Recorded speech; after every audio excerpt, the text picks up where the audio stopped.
Éminent écrivain du 19e siècle, grand visionnaire, mais surtout doux rêveur et père fondateur de la science-fiction, il est celui qui aura mis des étoiles dans les yeux de milliers de personnes par ses légendaires romans d'aventure. Bonjour à tous, c'est Nat, et je vais aujourd'hui vous faire découvrir le grand Jules Verne. Dans le passé! Jules Verne, de son nom complet Jules Gabriel Verne, vit le jour le 8 février 1828 à Nantes et mourut le 24 mars 1905 à Amiens. Surnommé à juste titre père fondateur de la science-fiction, nous le verrons plus tard, son œuvre est constituée majoritairement de romans d'aventure et de science-fiction, ou, selon l'appellation de l'époque, de romans d'anticipation. Dans les années 1830-40, le futur écrivain coule une vie relativement calme auprès de sa famille à Nantes. Enfant d'une famille bourgeoise, l'argent n'est pas un problème pour lui, son frère et ses trois sœurs. Intéressé par les lettres depuis son plus jeune âge, Verne avait déjà écrit un roman partiellement achevé, Un prêtre. Cependant, le jeune Jules ne reste pas toute sa vie à Nantes et est envoyé poursuivre ses études à Paris. C'est là que commence réellement l'histoire de l'écrivain. Effectivement, Paris est en pleine effervescence révolutionnaire. C'est ainsi que la France, toujours fidèle à elle-même, ne sait pas ce qu'elle veut. Après avoir créé l'une des plus grandes révolutions de l'histoire pour supprimer la royauté, elle réapparaîtra toutefois après 1789. C'est donc après le renversement du roi Louis-Philippe que Jules Verne débarque dans la capitale française. Cette époque est marquée par de multiples changements dans de nombreux domaines. De nouveaux courants artistiques vont ainsi se développer tels que le romantisme, le réalisme, le naturalisme, ainsi que le symbolisme, et ce dans toutes les formes d'art. Le 19e siècle étant l'âge d'or des romans et de la poésie française, de grands noms de la littérature apparaissent durant ce fameux siècle, comme Zola, Flaubert ou Hugo. Que de grands noms qui ont dû inspirer Jules Verne, me direz-vous?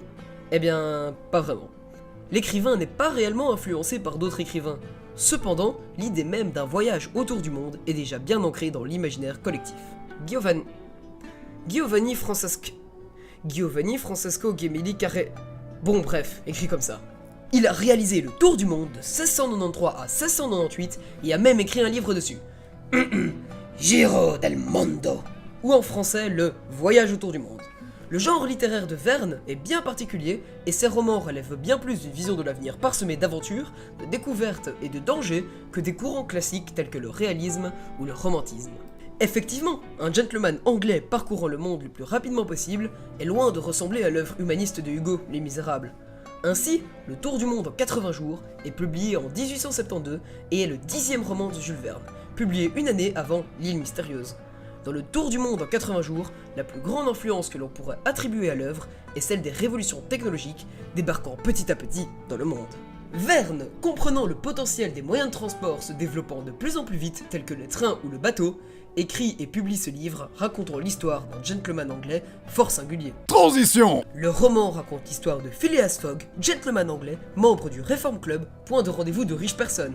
Réglé comme une pendule, Phileas Fogg affirme que le tour du monde peut se faire en 80 jours grâce à l'appui du journal qui décrivait précisément le trajet à suivre et le temps théorique pour faire tout le voyage. La vie du gentleman change alors du tout au tout lorsqu'il décide de parier avec les membres de son club 20 000 livres de sa fortune personnelle.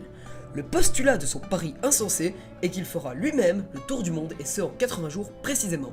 Personne ne croit en lui, d'autant plus qu'il est accusé en Angleterre d'avoir volé une grosse somme d'argent à la banque et d'avoir utilisé ce voyage comme un prétexte pour échapper à la police. Pourtant, la perplexité des anti-Phileas Fogg n'a d'égal que la détermination de l'anglais à rester la pendule mathématiquement réglée qu'il a toujours été. Il embarque son domestique Jean Passepartout, qui semblait prédisposé à un voyage de la sorte par son nom. C'est ainsi que le maître et le domestique partent pour un voyage aux, c'est le cas de le dire, 4 coins du monde. Bien évidemment, le voyage des deux comparses sera mis à mal par de nombreux obstacles, comme un détective britannique souhaitant plus que tout les appréhender pour le vol de banque. Ils feront face à d'autres menaces telles qu'un bûcher en Inde, l'enlèvement de Passepartout ou encore la robe japonaise dont le jeune homme se verra affublé. Le voyage dévoilera au fur et à mesure un homme courageux et ingénieux en la personne de Phileas Fogg, ainsi qu'un côté sentimental par son amour avec une jeune femme qui l'a sauvé du bûcher dont j'ai parlé précédemment. Finalement, le gentleman aura-t-il réussi à réaliser son fameux pari comme il l'avait promis à ses amis? Eh bien, je vous laisserai découvrir par vous-même le parcours semé d'embûches de cet homme déterminé. Transition! La réception critique actuelle fait part d'avis extrêmement positifs sur l'œuvre. Le site de la Fnac lui donne notamment une note de 4,5 sur 5. Je peux également citer le site de Babelio ou d'Amazon qui lui donne des notes entre 4 et 4,5 sur 5. Tandis que la réception critique de l'œuvre lors de sa sortie en 1872 n'en est pas moins grand. Effectivement, quand il est d'abord publié en feuilleton dans le journal, il n'est pas arrêté en cours de l'histoire, ce qui arrive souvent aux œuvres à petit succès. Mais surtout, lorsqu'il est publié réellement sous forme de roman en 1872, il reçoit une ovation critique. Ce livre est un succès mondial et il lancera même une mode après sa sortie, celle d'établir des records. Du vivant de Verne, une journaliste arrivera même à réitérer l'exploit de Phileas Fogg en réalisant un tour du monde en seulement 72 jours. Le grand écrivain recevra même la jeune femme dans sa maison d'Amiens. Ce roman est devenu rapidement un mythe aux yeux du monde par son succès triomphal. Transition. Sous le couvert d'une simple histoire d'aventure d'un homme fortuné, le tour du monde n'en est pas moins dépourvu de thématiques et d'une certaine profondeur. Je pense par exemple à la place de l'honneur qui a permis à l'histoire de se lancer. Malgré les difficultés du voyage, Phileas Fogg a tenu à terminer le défi qu'il a lancé à ses camarades de réussir ce tour du monde, et il ne fera jamais demi-tour. Passepartout aussi montre une certaine loyauté envers son maître en restant à ses côtés tout le long de l'histoire, car il s'est mis au service de celui-ci. Deux comportements sont aussi mis en avant pour le gentleman anglais. C'est effectivement un personnage très excentrique et flegmatique. Fogg est toujours calme et sait parfaitement dominer ses émotions, et ce dans toutes les situations. Il fait aussi part de beaucoup d'excentricité en pariant la moitié de sa fortune sur le simple calcul d'un journal. Avant de parler de la thématique probablement la plus importante du livre, je vais vous présenter quelques thématiques moins présentes mais tout aussi honorables. Tout d'abord, la fidélité dont fait preuve Fogg en sauvant Passepartout quitte à perdre son défi. Ensuite, la diversité des cultures que rencontre Passepartout et son maître tout au long de l'histoire, en particulier l'histoire d'Aouda et de son sacrifice. Il évoque aussi le problème des colonies et ses dérivés avec la situation de l'Angleterre faisant un trafic d'opium avec la Chine. Enfin, le thème le plus important de l'œuvre est bien évidemment l'avancement futur et fulgurant des transports. Le bateau à vapeur, le yacht, les paquebots et les chemins de fer. Tant d'inventions qui ont changé la face du monde et qui sont mis en scène dans son roman comme Verne l'imaginait. Transition. Le roman de Verne reste un classique et ce, toujours en 2018. Pourquoi ? Eh bien, la faculté de Verne à prévoir le futur de son époque a rendu l'œuvre mythique. Ce qui nous paraît maintenant normal ou banal était totalement inédit à l'époque, et c'est donc passionnant de découvrir comment le monde d'hier imaginait le monde d'aujourd'hui. De plus, la narration de Jules Verne et la maîtrise qu'il déploie pour tenir le lecteur en haleine pendant toute l'aventure, avec une histoire passionnante et pleine de rebondissements, permet à l'œuvre d'être lisible depuis sa sortie en 1872 sans qu'on ne s'en lasse. De plus, chaque personnage est attachant, à sa manière parlant très exagéré. Fix, l'inspecteur de police, voulant à tout prix mettre la main sur Phileas Fogg et son domestique, Passepartout, grand naïf mais toujours fidèle, et enfin Fogg et son ingéniosité, sa détermination et sa flegme à toute épreuve, donnent envie au lecteur d'encourager le gentleman de toutes ses forces pour qu'il réussisse son tour du monde. Transition. Par son succès international et sa capacité à être apprécié par les personnes de tout âge, le tour du monde en 80 jours a été adapté dans de nombreux domaines différents. Long métrage, dessin animé, pièces de théâtre, comédie musicale, bande dessinée, téléfilm et même 2 jeux vidéo s'inspirant du roman. Le premier en 2004, 80 jours, un jeu sur PC, et le deuxième 80 Days, un jeu smartphone. Ces 2 jeux s'inspireront de l'histoire de Phileas Fogg et Jean Passepartout dans les différents continents qu'ils ont traversés.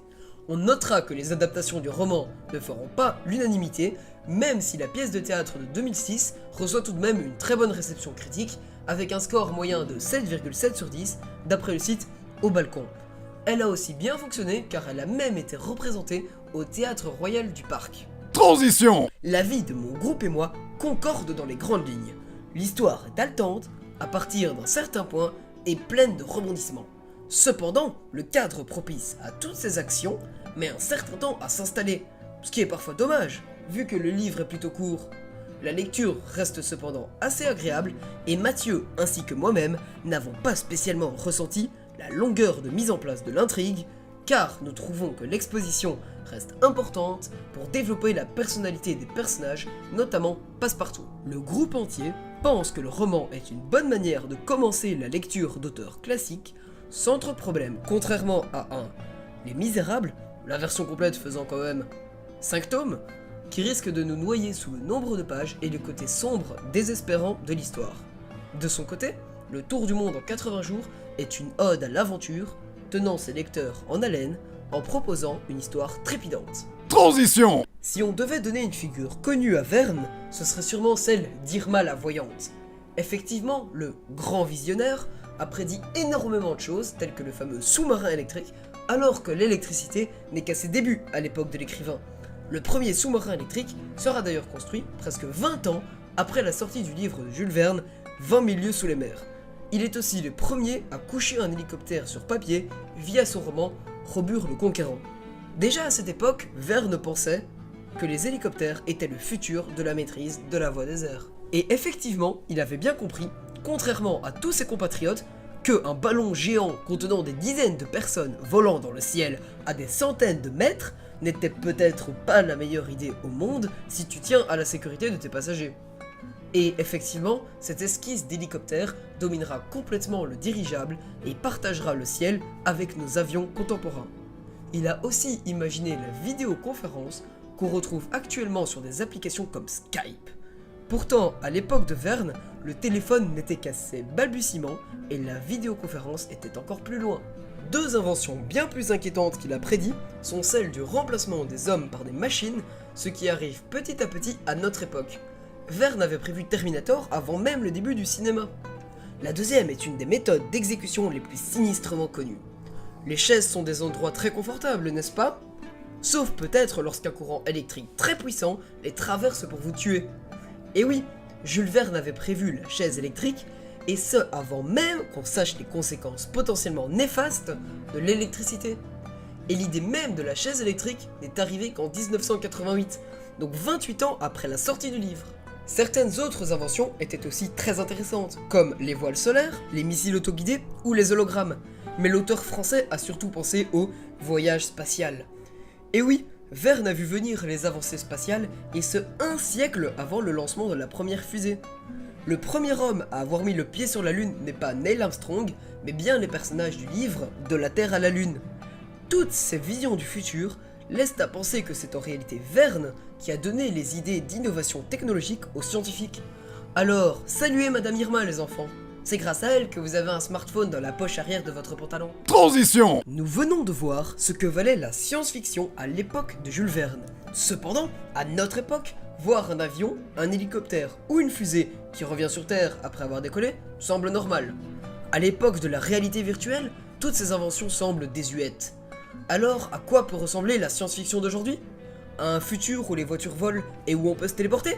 Non! Le mouvement de science-fiction le plus populaire actuellement est le steampunk. Le steampunk est devenu une vraie mode et de nombreuses représentations de personnages connus, comme Batman, ont vu le jour. Le steampunk est un peu particulier car il imagine une époque victorienne mais futuriste. En français, steam signifie vapeur. Et le mouvement steampunk vient de l'idée de pousser la révolution industrielle un maximum avec ses avancées extraordinaires grâce à la machine à vapeur. Le steampunk est en fait la science-fiction d'hier, mais créée de nos jours. Il explore les possibilités d'une réalité alternative à la nôtre, où la vapeur, le cuivre et l'éther dominent la technologie. Le succès du steampunk réside en fait dans l'originalité du concept et dans tous les changements qu'apporterait la domination scientifique de la vapeur. En réalité, le steampunk représente un what if géant de notre époque. Transition. Jules Verne a beaucoup inspiré Hergé, le créateur de Tintin. On retrouve ainsi de nombreuses références au livre du grand écrivain dans l'œuvre de Hergé. Certaines couvertures des BD de Tintin ressemblent énormément à celles de Verne, comme De la Terre à la Lune et Objectif Lune de Tintin. Certaines cases sont des références directes à des dessins du livre. Verne, selon la légende, est parti en tant que mousse sur un navire pour aller remettre à sa cousine dont il était éperdument amoureux un collier de corail. Les enfants, l'inceste, c'est mal. Il est d'ailleurs assez rancunier. Envoyé à Paris pour ses études et pour l'éloigner de sa cousine, lorsque ses parents lui demandèrent de l'héberger, il aurait répondu « Dans mes mots, ma cousine vient aussi, elle n'est pas enceinte comme d'habitude ». Comme vous le voyez, Verne semblait légèrement frustré par le mariage de sa cousine avec un autre homme, ainsi que les 5 enfants qu'elle a eus avec lui. Dans le Tour du monde en 80 jours, George Francis Train aurait inspiré le personnage de Phileas Fogg. De fait, George était un homme d'affaires excentrique et il a réalisé 2 ans avant le roman de Verne, le Tour du monde et ce pile en 80 jours.